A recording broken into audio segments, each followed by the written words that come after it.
Can I marry Daniel Radcliffe? You know, no, probably not. But that doesn't mean you won't meet someone great.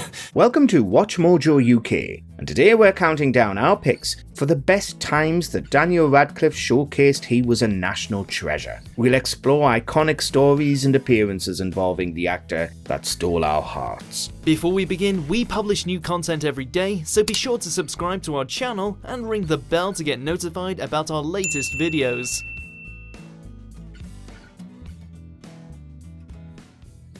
Number 10. Backing his stunt performer. Nothing's like it, man.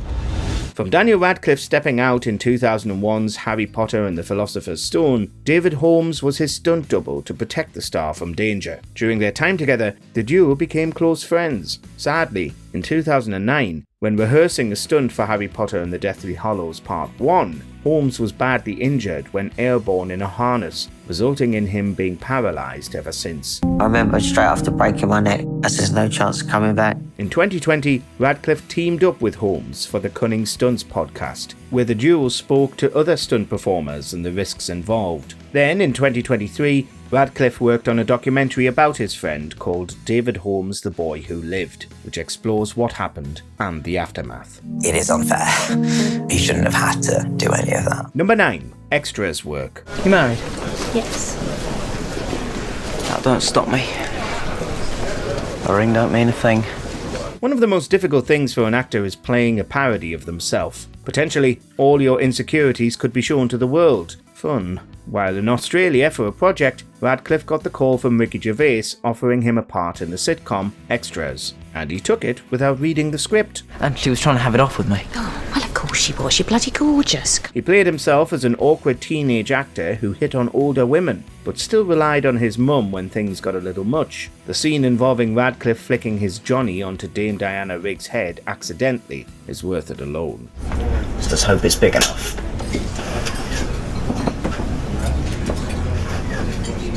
Due to his performance, Radcliffe stated in 2012 that he was recognised by folks for Extras as often as he was for Harry Potter. Number 8. Grandma's banter.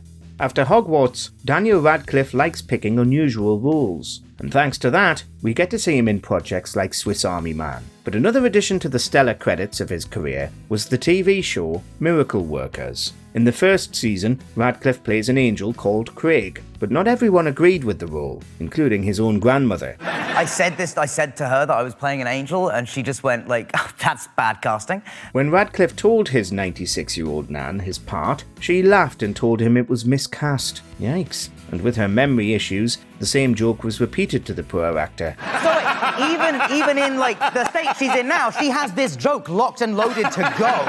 Hopefully she changed her mind when she saw her grandson performing She'll Be Coming Round the Mountain in the show's 3rd season. That was magical. She'll be coming round the mountain when she comes.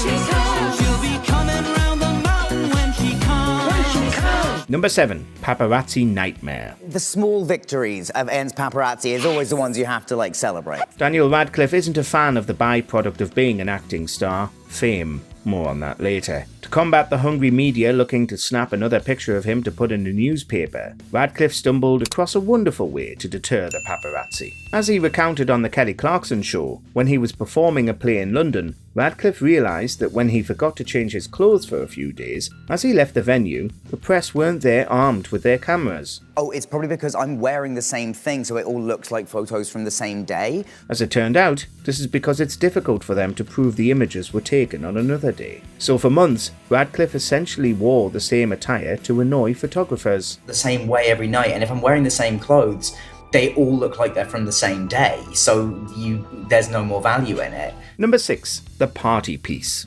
A lot of folks have a little talent that they can whip out at a party to impress strangers. However, not many of us are forced to do it on national television, but Daniel Radcliffe is a trooper. Appearing on the Graham Norton Show in 2010, he sang The Elements, a song created by the legendary Tom Lehrer. So, There's antimony, arsenic, aluminum, selenium, and hydrogen and oxygen and nitrogen and uranium. And it was amazing. However, Radcliffe was mortified to do it in front of Rihanna and Colin Farrell.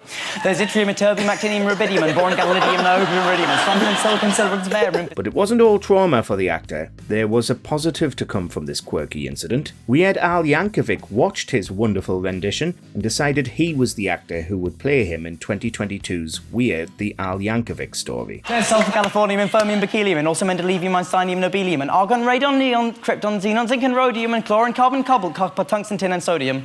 Now, Number 5. Pressures of fame.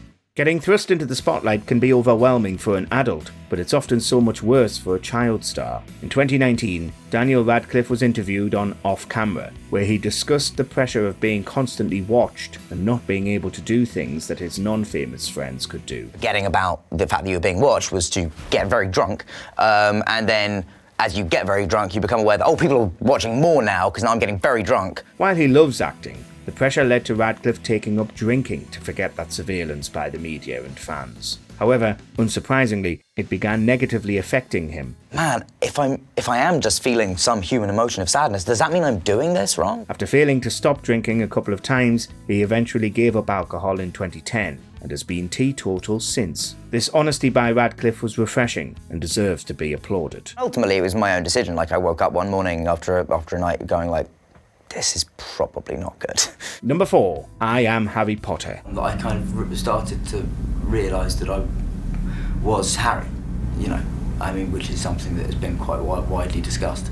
I mean, I'm sorry, I understand. You are Harry? You played Harry? No, I am.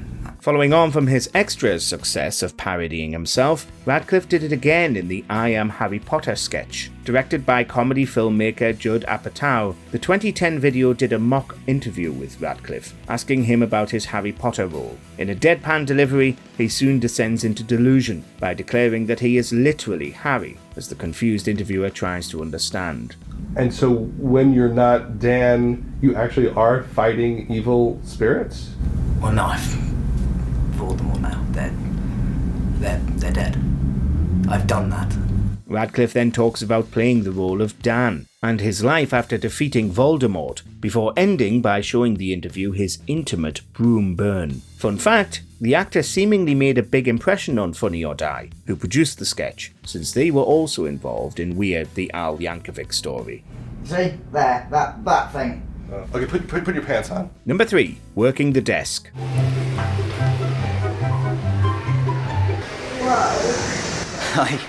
With the simple premise of Radcliffe working as a receptionist at Nylon magazine for an hour, it all begins rather wholesome. After all, various staff members chat to him and ask for photos. But then, the real work began, and Radcliffe was well over his head as food deliveries and other such tasks trickled in. At one point, he mentions wishing that no one else walked in through the door. What are you doing here?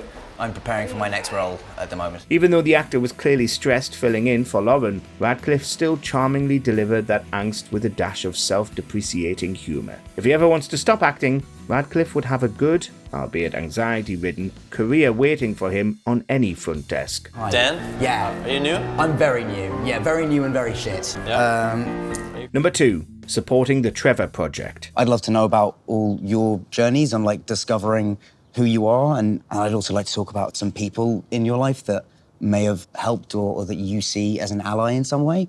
Away from the screen, one cause that's close to Radcliffe's heart is the Trevor Project, a non-profit which supports the LGBTQIA+ community. Radcliffe first got involved with the group in 2009 by making PSAs for them. In 2011, he received their Hero Award for supporting their cause. When Harry Potter author J.K. Rowling began stating her unpleasant gender-critical views, Radcliffe wrote an article for the Trevor Project that stated, "Transgender women are women." I'd love to hear from all of you about, why we can trust kids to, tell us who they are. He followed this in 2023 by moderating a discussion with trans and non-binary youngsters and imploring people to listen to them. With a community such as Harry Potter that many people have lost faith in, for its biggest stars to step up in such a way is important. This has been genuinely, so fascinating and lovely. You're an amazing group to have listened to about this. Number 1. Rapping talent.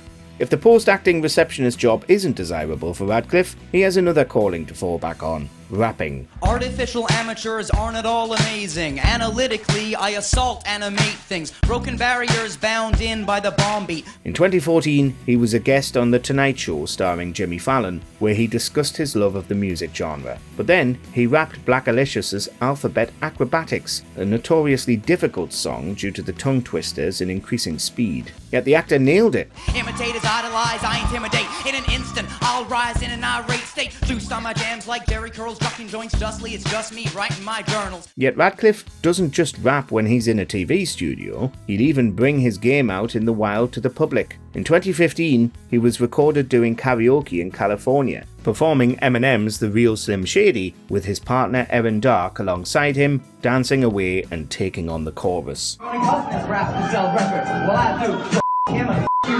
Which UK celebrity do you want us to cover next in the Legends series? David Tennant, Hugh Laurie, Olivia Colman, Idris Elba, or someone else? Let us know below. You can be really rude to me, kind of, and I'll just be like, yeah, fine.